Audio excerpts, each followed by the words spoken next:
Hello. Hello. That was super cool. I'm hoping it worked the way that I thought it would. It looked good from this side anyway. That's all that matters. Excellent. We did okay for the first one. Welcome everybody to our first live stream with me and Siobhan. I kind of count this one as my first live stream. The last one was about 6 minutes. That doesn't really count, I don't think. So first live stream on the Unleashing Your Potential with the GC Index. I am Natalie Walker. I need to remember that because I got married last year and I've been dipping between two surnames for about a year and a half. Natalie Walker, and I am coach for HR professionals, part of Harmony HR Coaching. And Siobhan.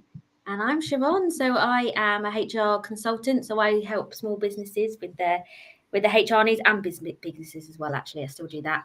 And I'm also a coach, but I do a bit of mentoring for HR folk as well. So you're a bit like me. You like to do a bit of everything, don't you? When I tell people, they get really confused. Like, so are you a consultant or a coach? I'm like, I'm both. Both. And this is one of the things.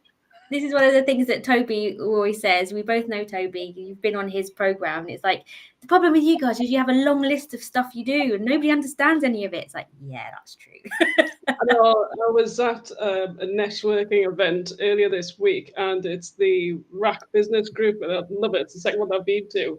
But at the start of every one, they make you stand up and pitch in front of everybody. And I've done it twice now, and each time it's gotten better. So I've distilled it down to, I make your HR teams awesome for business profitability. Awesome. Like there you go. Whether that is consulting, whether that is coaching or mentoring, or whether individually you want to be on a coaching program. So I think I'm going to go with that and see what happens. Yes, I think it's good. Sounds good to me. Only we need to know how you're doing it. Well, yeah, exactly. We'll see. If it doesn't work, then I can change it again, can't I? Exactly. It's always evolving. Yeah. So today is our first live stream, and we are planning to introduce people to the GC Index. So I think it's best if we kind of explain a little bit about what it is and how we got introduced to it. So Siobhan, would you like to explain a little bit about the GC Index? I can, yes. So the GC Index is not a psychometric. We're very clear about that. It's not looking at personality. I use personality tools as well. I use things like these, and they're great. They absolutely have their place, and I love using them. But this is different. And because of that, it can be used in lots of different ways. It looks at where you get your energy to impact. So it's all around how to get the best out of your people, essentially, to increase productivity, profitability.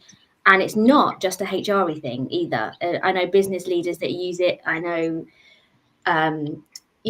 managers that use it. And obviously, a lot of HR folk use it because we love it. But it's much more applicable to the business world, I would say. And that's how we met, through that community.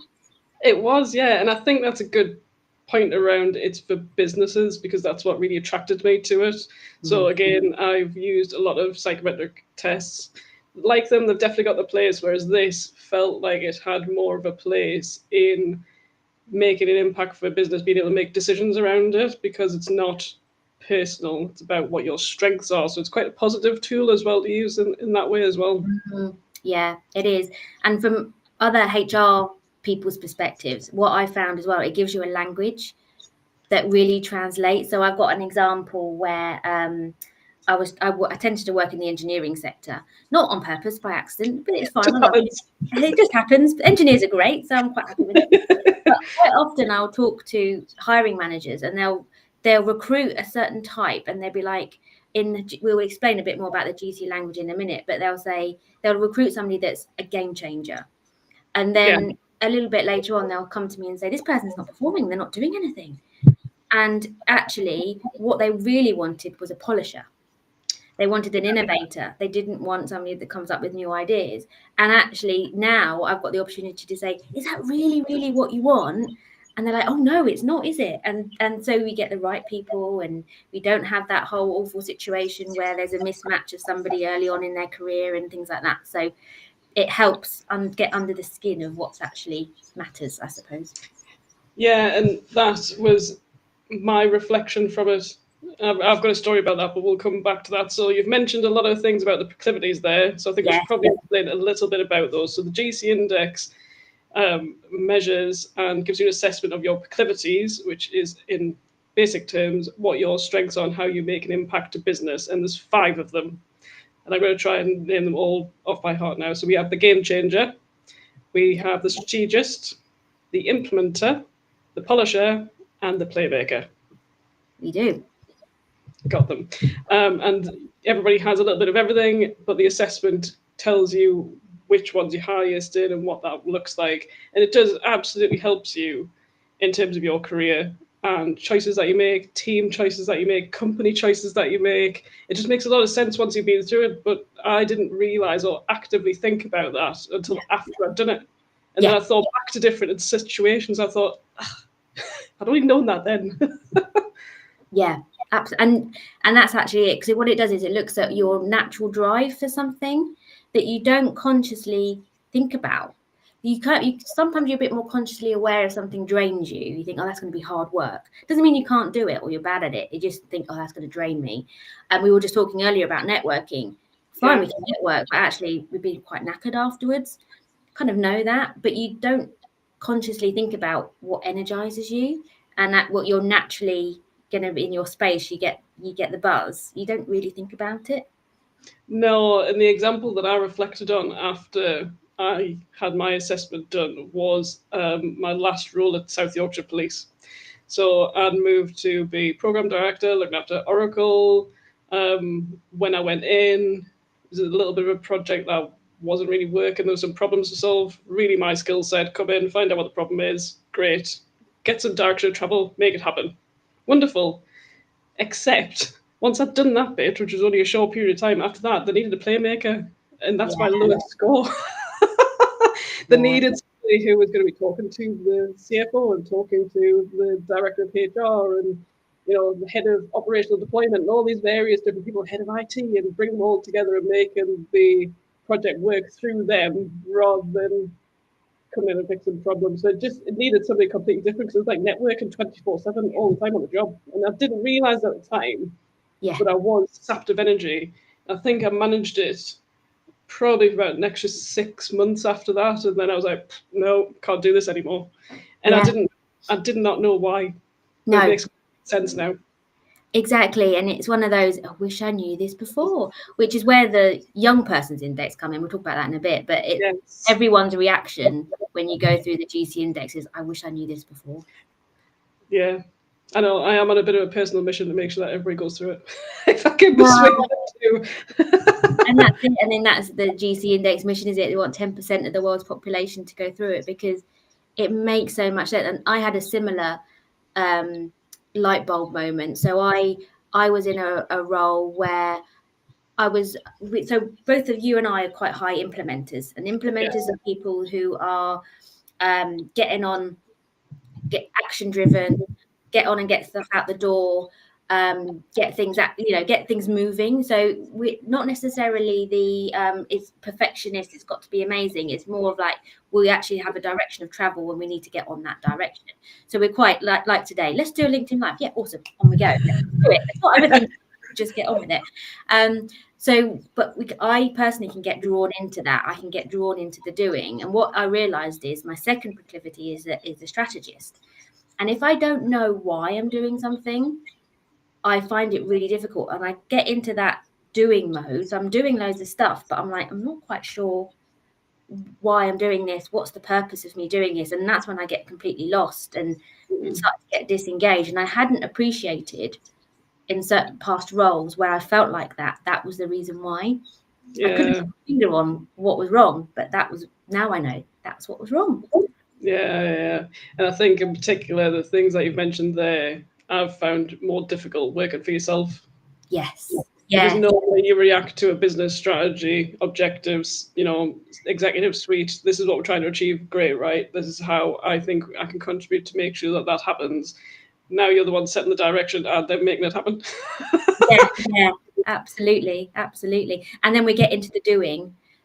So, you know, let's do loads of social media and podcasts and do all this stuff, and I actually have to do some work as well. And then it's like, oh, but then I've forgotten about all the other stuff I need to be doing because I've got focused on the doing bit.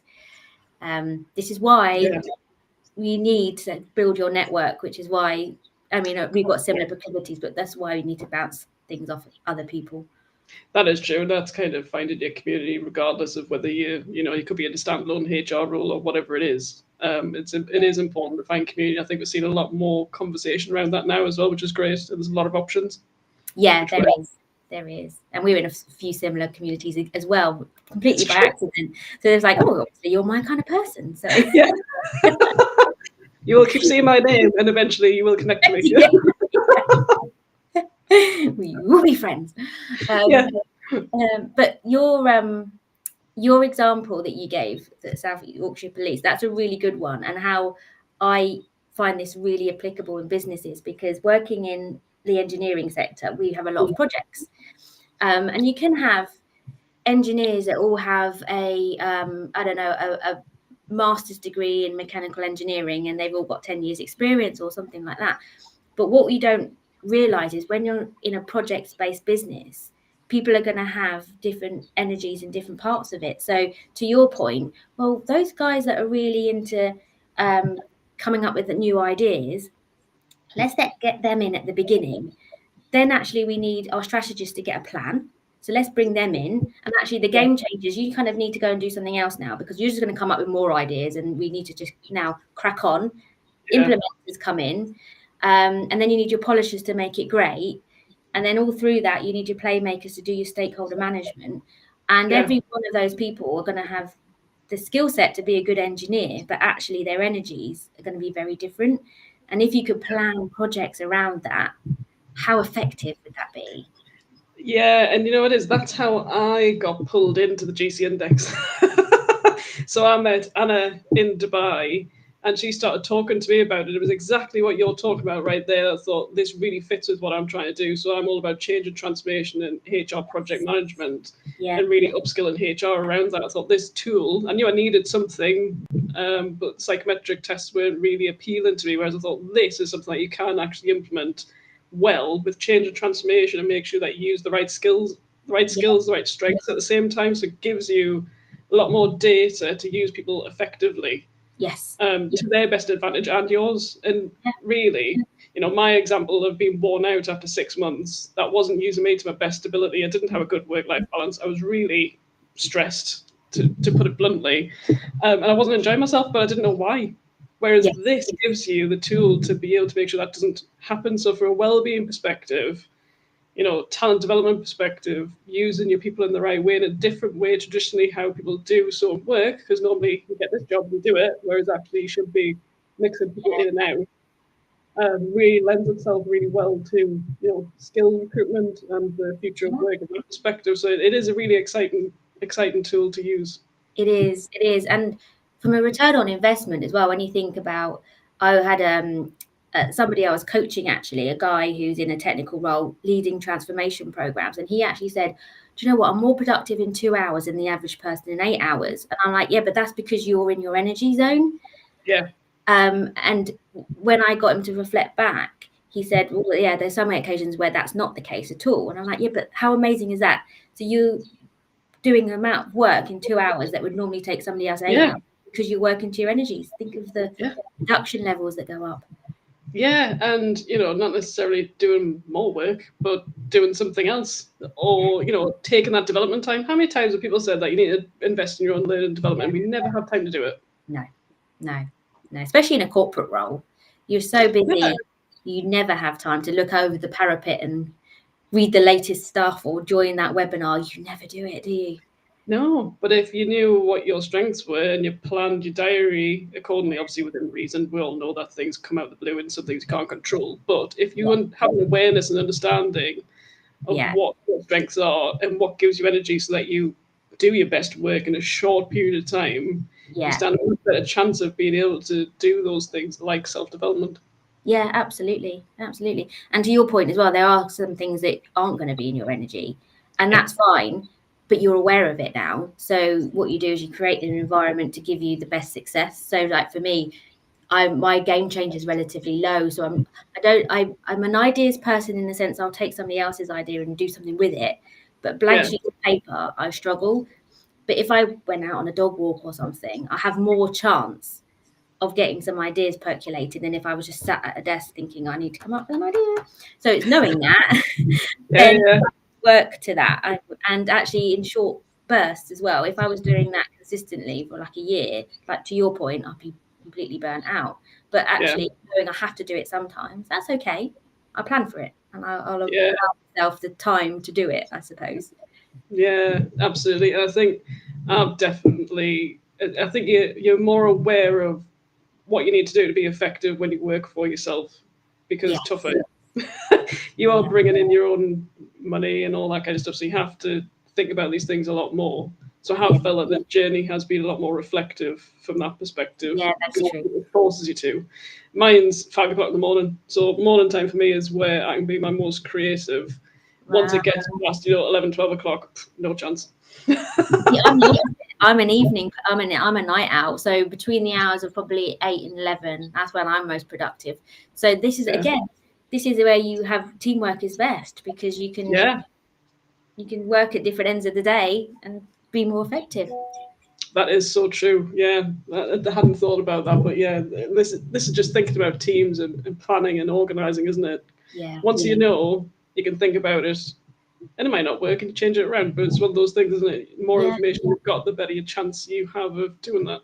Yeah, absolutely, absolutely. And I know a lot of my clients work quite in an agile way, so they'll have scrums or huddles or buzz meetings or whatever as well, and they're brilliant at it. They're brilliant at it, but then you could have them at different times of the day. I mean, sometimes if you're in a global organization, it's a bit more tricky with time zones and things, but you can look at actually this group of people better in the morning. Let's do this group of people in the afternoon or whatever, but have that agility around it. Then you can reach more people, I suppose. Yeah, it opens up your talent market, doesn't it? If you're willing to work in that way, and I think that's why remote companies are doing so well in that regard, because you've got the global skill to be able to recruit to, but also it's like what you've just said, you can actually plan your teams and you work around that as well. Yeah, absolutely.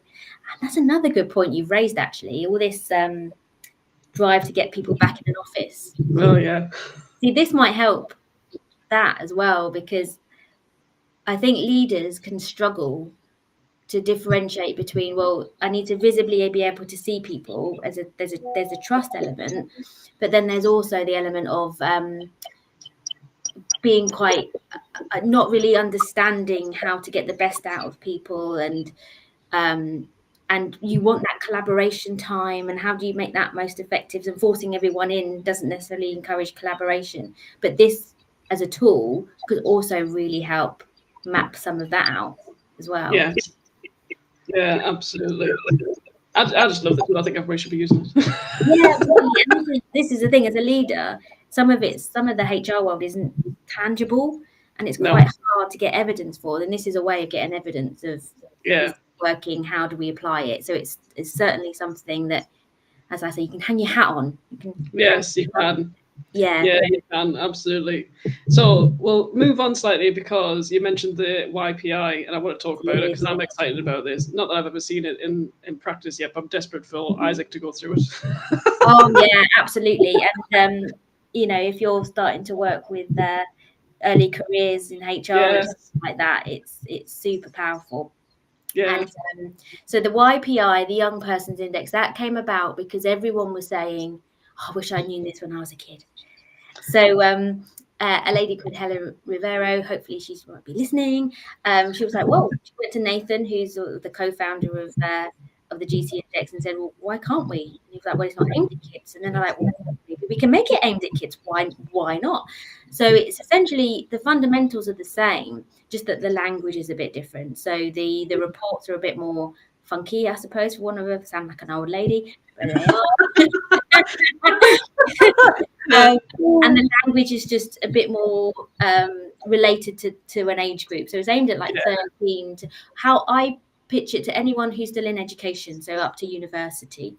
And I became accredited in it because I thought I do a lot of work with schools, enterprise advising and things to make that link between education and the world of work. I thought this could be really helpful for that. But as a personal story, my son, who is 14, he's obviously got through it, and he's just taken his GCSE options, and we use his YPI as a discussion point. And it's really different because when you're coaching somebody, an adult, a leader, you might have a 60-minute, 90-minute coaching session. For a kid, it's probably more like 20 minutes because they're like off, distracted and things like that. So it tends to be more frequent, shorter sessions, but he actually changed his GCSE options as a result of his YPI, and he's doing really well. And it was really interesting how it changed because he had a lot of beliefs around what school was and how academic things should be really difficult, and it was making him realize that actually this is where his energies are, and if he does a subject where he can use his energies, he can do well in it, and then maybe he can have a career in it, and it will future pacing it. And he was like, oh wow, of course I can do all of these things, couldn't I? And so at the last minute he actually changed a couple of his options. I was like, yes, I feel like I'm winning. Let's see how he gets on with that. It's an amazing story though, because I remember back when I picked my options, I just picked stuff that I liked. I mean, it might have played to my strengths, but I don't know. It wasn't a conscious decision. It was like, right, I'll do that. Yeah, no, absolutely. And my A levels, I completely picked the wrong ones, and partly that was the timetable that the head of sixth form made me do. But actually, if I'd had this information then, I would have done things so differently. And okay, it's not like it's a bad thing. I've had a successful career, and I'm fine. But it would have probably caused a lot less heartache at the time. Yeah, I think it sets you up for success. So Isaac's only 11, and I can't wait until he's 13 so that he can do it for this very reason. Not that I mean, I do coach him already. Sometimes I get told off. He tells me, he's like, stop coaching me. They start noticing it, don't they? Yeah, he knows it already. I'm like, you're 11. How did you notice that? Anyway, he knows now. But just being able to understand what your proclivities are and where you're getting your energy from, just for your options, etc. But thinking about your career and what you consciously want to do. Again, I just went down the legal route. I ended up working in law firms I started off with, and then I thought, oh, this really isn't for me. I like being stuck in, problem solver, like be stuck in. Yeah. And then opportunity and fell into HR, which is what most people do, don't we? Fall into HR. But being able to have a head start, because by the time I got into HR, I was about 2021. I wasted like 3 years. Yeah. And okay, you learn things as well. And I'm not one of those that lives by regrets. I just think, wherever I went to, I got here. However, that doesn't mean that we should be encouraging other people to do it that way. It should be thought out, and this is what your strengths are, and this is what you could do, what you're interested in, and it's just making it a fun way to make the right choices. Rather than being something which is too formal. I don't think it's like that. I think it's more of an exciting and positive tool rather than some of the other stuff that you can get. Yeah, absolutely. And it's not too narrow either. It's not pigeonholing you. It's not putting you in a box. No. That's the other great thing about it. So it's quite, you can, and everyone's unique in it as well, which I also like.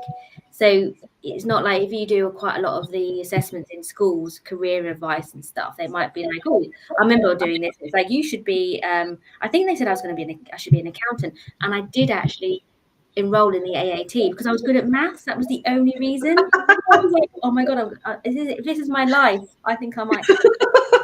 This is not me at all. Instead of just being a commercially focused HR professional instead. Yeah, exactly. Which is probably what it meant.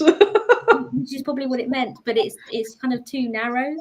And actually, especially nowadays, where the kids in school now, some of their jobs haven't even been invented yet. How can you give them career advice when we don't know what the world of work is exactly going to be? But if you can give them broad direction in terms of areas to go into, that's also setting them up for success a little bit, because it's so hard to be clear now. Yeah, that's true. And I think, both for the YPI and for, the normal GC index, when you're thinking about your career, if I think to the proclivities, you can look at what companies might best suit you. So, what if you want more of a stable company that's done a lot of change and transformation, but actually they now need polishers. They need people to come in and really settle things down and polish the change for the future. That's a totally different person. And you can find that.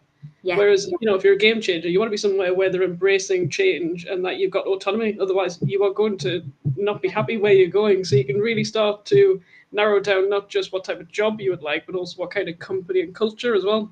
Yeah, and that's a really good point actually, because what it can do is if you're looking for a role, you can if you have been through the GC index, you'll have access to GC Translate. So you I could love actually that. put the job description through GC Translate. You can put the company vision and mission statement through, and it will tell you, oh, this language is very polishy. This is all about innovation and continuous improvement. Well, I like innovation and continuous. This could be a great company for me, or the opposite. But it gives you that insight before. And if you get an interview, then you can kind of know what questions you want to ask to really narrow it down to say, is this going to be really right for me? Because we know we've all been there. We've taken a job and thought, oh, this isn't what I thought it was going to be. Yeah. Yeah, absolutely. Because people say one thing and you get there and it's totally different reality. Whereas actually, okay, Yeah, this might not have stopped that from happening at all. However, it increases your chances if you're looking at the job description and the company values, etc., to yeah, see whether that is a fit for you or not. It just gives you more information to be able to, like you said, ask the right questions and do some probing before you make your choice. yeah, absolutely, absolutely. So yeah, it does. It certainly gives a massive head start, I would say. Yeah, agreed, agreed. So we've spoken about the GC index, spoke about the YPI, we spoke about GC Translate, which is absolutely awesome. I absolutely love that tool. Just being able Yeah, to plop some information and telling you what kind of proclivities you're looking at is just unbelievable. It's so useful. it's so useful. Yeah, and the next thing that I wanted to talk about was how you use GC index for business. So you do a few Yeah, different things. So let's talk about what you use it for. yeah. So I use it in one-to-one coaching. And that's been super helpful for people who are feeling a bit disconnected in their role. Like we were saying, something's not right, but they don't know what it is. They're not happy or they're not engaged, or they might be looking for their next step. And it helps them get that insight into what questions to ask, where should I be looking. I had a really nice coaching session with somebody once where they'd taken on a new role. On paper, it was fantastic. It was an area that he was really interested in. He really liked his boss. He really liked the company. He goes, but there's something missing. And it turned out he had a very high polisher proclivity, and he was really into continuous improvement, making things great. And he goes, I'm not getting a chance to do that. So what he did was chat with his manager, and his manager was like, oh, great, we can bring that in to the role. Absolutely. So they just tweaked the role. He was still doing his role that he needed to do, but they brought in some of that element that actually they needed. Really good point. It Mm, gives you some data to be able to go and ask the question yeah, and yeah, have the because conversation. I think most people don't have that conversation, so they know that they're unhappy. They might not know why, and they might just move on rather than trying to fix it in the first place. Which, to be fair, in most situations would probably be resolved that way for well, the benefit of everybody. yeah, exactly. And it was easily to build into the role, and actually it was super helpful for that role. But the manager hadn't seen it as necessarily an urgent need at that point, or known that there was a disconnect there. So it turned out to be quite an easy fix. So that's a really nice example. Then I also I use it in the HR stuff rather than the coaching side. So I'm working with some clients at the minute looking at implementing performance management process, and Nice. they're all going through the GC index. So it helps with the team and the workforce planning, but then it also helps with assigning to OKRs and objectives and things like that. Yeah. Which is really practical and really tangible. So there's that element too. And then of course there's the team stuff, which is around looking at the team dynamics. What do the proclivities look like within this team? Is that what we need? Do we need more of something else? People in the right place. And it also gives you a language as well, because what I found is when you do a team workshop, somebody will say, you might have like a polisher can be quite obsessed and quite a dog with a bone and want things to be really great. And then you have an implementer like us who's like, do you know what, that's just good enough just to get it out the door. Yeah. But actually, whereas we can irritate each other, it changes the language, and we're like, do you know what, we Yeah. don't need polishing right now. we just need to get it out the door. And they're like, okay, yeah, fair enough. Rather than saying you're being really picky and annoying, which is personal, isn't it? Whereas the other one isn't. That's what I found every time I think about it. That's what I come back to. It's not personal. Yeah. I think it's a better use of language as well, because when I think back to personality testing, you might have had this because we have a similar profile. I always came out as red or, dominant or whatever it is in psychometric tests, and people always assume it's a negative thing. Yeah. Whereas being an implementer is very positive. Yes. Yeah. Yeah. I mean, all of them have, like anything, there's positives and negatives with all of them, but it's understanding that and it's understanding its place. So like, we don't need a polisher right now. We just need to get this out the door. But actually, sometimes I think, oh, I can be a bit, reactive, I suppose. And actually, I need a bit of focus. I'm going to bring a polisher in. I need you to look at this for me, because I see the value in what you do, but I don't want to do it for a little bit. Again, that's a positive way of thinking about how you are and what your energy is, isn't it? I think it's structured in a better way. Yeah, absolutely. And I work with a lady called Cecilia, and thank you for sharing. We're doing an event together. She's also a genealogist, but she's in. Hopefully, she's listening. Hello, if you are. She does a lot of work around inclusion and diversity and equality, and she's a high playmaker. Nice. And what's great is that she'll always bring it back to that why a little bit, because I can get very much into the doing. Well, let's do this, let's do that. Right, we're going to have an event. Let's find a venue. Let's do this and this. And she's like, yeah, but don't forget the whole point is we're going to create a network, like an ecosystem. We're creating an ecosystem. We're going to support people. And I'm like, yes, we are. We absolutely. And I'm 100% in my heart, 100% agree with it. But the playmaker bit reminds us that I can lose track of that sometimes and get into the doing bit.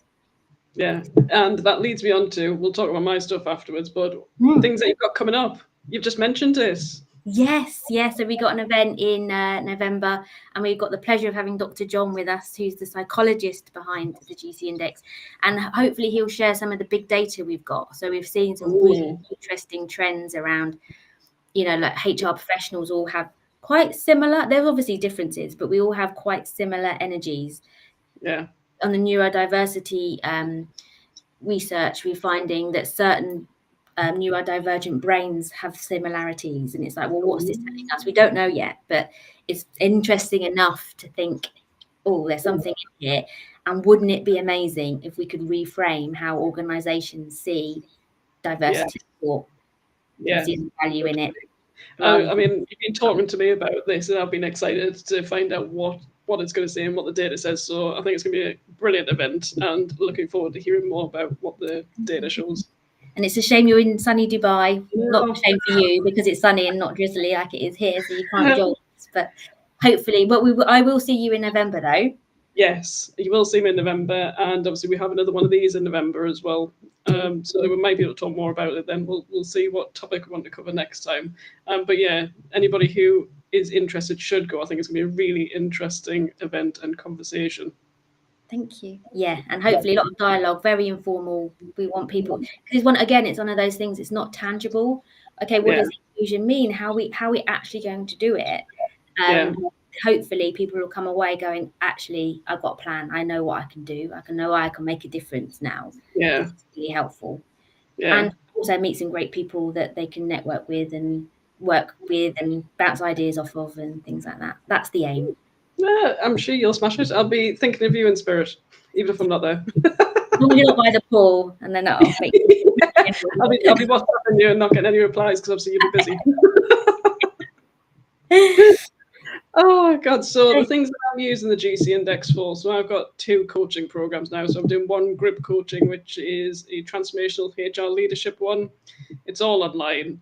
So I've got a bit of an AI platform, a playbook that goes with it, and then the group coaching alongside that. And then underneath that, the transformation tribe that kind of supports it all.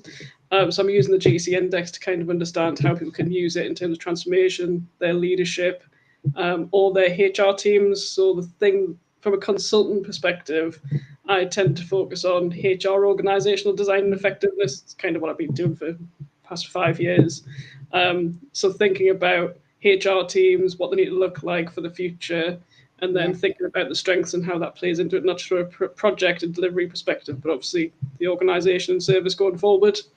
And then the second one is a one-to-one coaching, Make Your Impact, which I'm launching in January, which is going to be focused around, which is going to be focused around you as a leader, which includes a GC assessment, looking at your values, your belief, your strength. What does that mean for your career? What do you want out of it? What do you want to achieve? And coming up with a personal development plan to be able to achieve that as well. So yeah, I'm using that in three different ways, really. Yeah, and that's the thing. You can use it in so many different ways. But with the HR structuring things, there's two things for me that I think is really interesting. One is interesting what data you get out, because one thing we've seen is HR people tend to be implementer strategists or strategist implementers. There's a few game changers in there and things, but it's interesting to see if there's anything different. But I was saying to you earlier that some of the stuff you're bringing out in your programs is the stuff that you just don't get normally. No. You step into a HR BP role for the first time, you're like, right, you need to do workforce planning. Okay, how do I do that? Nobody's told you. What is it? And it's got to be strategic. Okay, what does that mean? So having some of those tools is super, super helpful. It's very needed. So I encourage HR people to definitely check that out. I wish I had. Please come along. Yeah, I think for me as well, the whole purpose of setting up on my own was to help as many HR people as possible. I wanted to do it at scale, which you can't do sat in a corporate role. So although it's scary working for yourself quite a lot of the time, sometimes it's brilliant, but sometimes it is quite scary and daunting and all those things. The purpose is, helping HR people and making HR better. End of. Yeah, and it's needed because we all got burnt out, didn't we, in COVID times? So yes, I think we're still suffering the effects of that. I have a theory on that. Maybe we'll pick that up on the next live stream. That's a bit of a teaser. Yeah, and it's probably one of those controversial. Some people might like it, some people might hate it. So we might end up going viral just because I say something that people don't like. I really want to hear it now. No. I have said too much. Yeah. So next thing's coming up for me. So I have the Transformational HR Leadership Program starts on the 16th of October. And you can join that at any point up to half an hour beforehand, really, because, it's an easy program to jump onto. But I do only have a couple of places on it. I have the live streams for the Transformation Tribe, which is what you were just talking about. The first one is the Principles of Workforce Planning. So that's also the 16th of October. So doing two things on that day. And that is going to continue.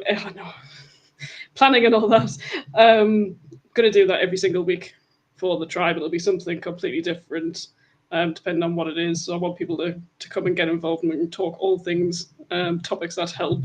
And then January, launching the Make Your Impact one-to-one coaching. That's so got loads of good stuff going on. Yeah, see, implementer energy. I know. No, but then I need to get somebody like a polisher who work with me to continue going, because once I stop creating things, what am I going to do? Yeah. I'll be trying to create other things. Yeah. You'll need to bring in a polisher to maintain and evolve everything that you're already doing, so you can keep creating new stuff. Probably. So I'll have to think of a plan for them. Yeah. Fabulous. Right. So we're back in 4 weeks. I don't know if you've got your diary there. What's the date? 4 weeks' time? In 4 weeks' time, it is 7th of November. Perfect. Well, we're committed to it now. We've said it live. So the 7th of November. The day after your event, so we'll get to hear how it went. Any good things out of it. So that might be a good lead-in, actually. That would be a good, actually. Yeah. Yeah, I'll tell you my theory on burnout. Yes, do. Yeah, I'm really intrigued. So you'll have to wait 4 weeks. Let's go. Love it. Yes. Fabulous. Thank you for everybody who joined. I hope you found some of that useful, and please reach out to either of us if you'd like to hear more about the GC Index or anything else that we do. And I hope to see you again in 4 weeks. Yeah, amazing. Yeah, see? We can do this. It's fine. We can. We're having fun. Yeah, that's the main thing, isn't it? Fabulous. Right, I will see you again, Siobhan. Yeah, see you soon. See ya. Bye.